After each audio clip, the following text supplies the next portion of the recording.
जिस शहर की नींव महाभारत पर रखी गई, उसी शहर में उसके नायक दिखाई क्यों नहीं देते? यह सवाल साधारण नहीं है।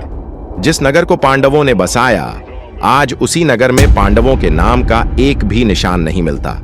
न एक सड़क, न एक इलाका। यह महज इत्तेफाक या भूल नहीं लगता, बल्कि एक चुनी हुई खामोशी जैसा प्रतीत होता है। दिल्ली, देश की राजधानी, लेकिन इतिहास पूछता है, क्या आपको इस शहर का पहला नाम पता है? खांडवप्रस्थ।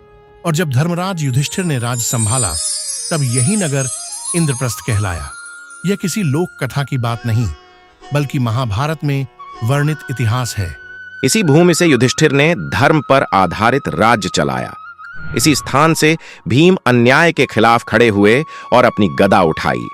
इसी धरती से अर्जुन ने धनुष थामा और चारों दिशाओं में विजय प्राप्त की।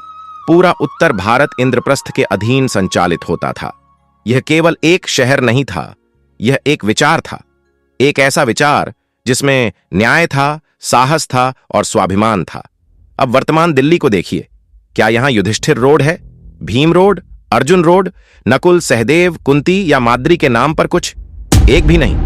लेकिन जिनका इस शहर की स्थापना से कोई संबंध नहीं था, उनके नाम यहां मौजूद हैं। Shahjahan road, Babur road, Humayun road, Tughlaq road, Lodhi garden, Lodhi colony. तो सवाल उठता है, क्या यह केवल संयोग है या पहचान का एक चयन?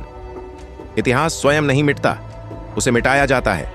हम कहते हैं कि हम आजाद हैं, लेकिन आजादी का अर्थ केवल सत्ता परिवर्तन नहीं होता। आजादी का अर्थ है गुलामी के नाम और उसकी पहचान को भी पीछे छोड़ देना। यदि दिल्ली सच में आजाद है, तो इंद्रप्रस्थ कहां गया? यदि हम स्वतंत्र हैं, तो अपने ही इतिहास का नाम लेने में झिझक क्यों? क्या हमने इतिहास खो दिया है या याद रखने की इच्छा? यह किसी के विरोध में नहीं, बल्कि आत्मचिंतन के लिए है। क्योंकि जिस शहर की आत्मा महाभारत से जुड़ी है, उसी शहर में उसकी स्मृति सबसे अधिक अनुपस्थित है। यदि आपको लगता है कि इतिहास केवल किताबों तक सीमित नहीं, बल्कि सड़कों और स्थानों पर भी जीवित रहना चाहिए, तो इस विचार को आगे बढ़ाइए और टिप्पणी में केवल एक शब्द लिखिए, इंद्रप्रस्थ, ताकि अगली पीढ़ी यह पूछ सके कि हम कौन थे और हमें भुलाया क्यों गया।